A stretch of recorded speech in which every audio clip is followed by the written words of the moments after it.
Hey, what's up? Kalen here. In this video, I wanted to talk about working for a merchant versus an agency as a developer. Those tend to be two of the broad, and then the other category is like a product company, like basically an extension company. Those tend to be the two or three broad categories that I see most developers fall into.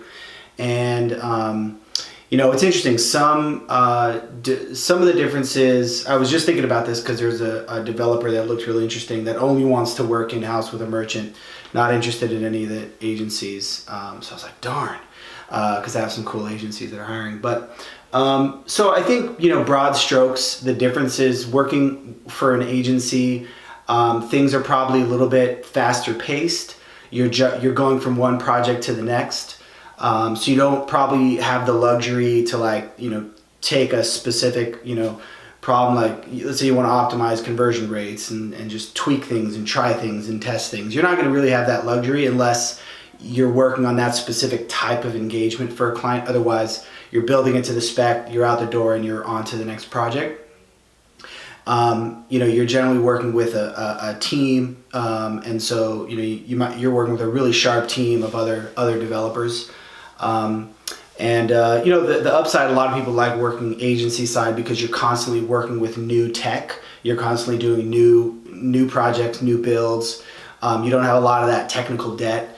Whereas when you're in-house on the merchant side, you have a code base that you're supporting that could be 5 years old, 3 years old, 10 years old, who knows.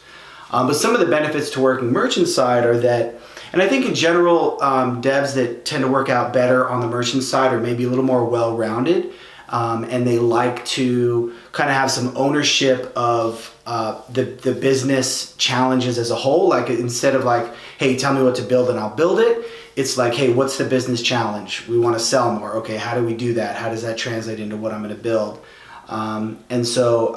Myself personally, I've actually never worked in an agency since I got into Magento. I worked in an agency before that doing PHP stuff, but since getting into Magento, I've worked for product companies, so extension company, and then in-house with a merchant myself, which I really liked. I really loved, and I was like the only developer in-house with this merchant. So, again, I think that's probably a little more common, because if a merchant, has budget to hire an in-house developer, they're probably not hiring 10, developers. Maybe they have one or two at a certain scale. If they're, in the 5 to 10 million range, once you get to massive size merchants, yeah, they could have, their own huge tech teams.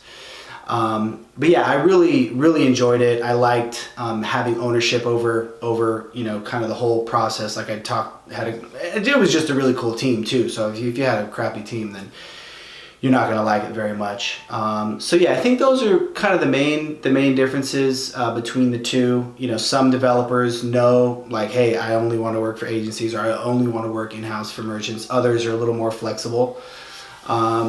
But yeah, I think those are some of the differences. So if you're thinking about whether working for an agency or merchant, like what's right for you, have any questions, you want to bounce anything off of me, let me know, and feel free to post any questions, comments in the comment section below.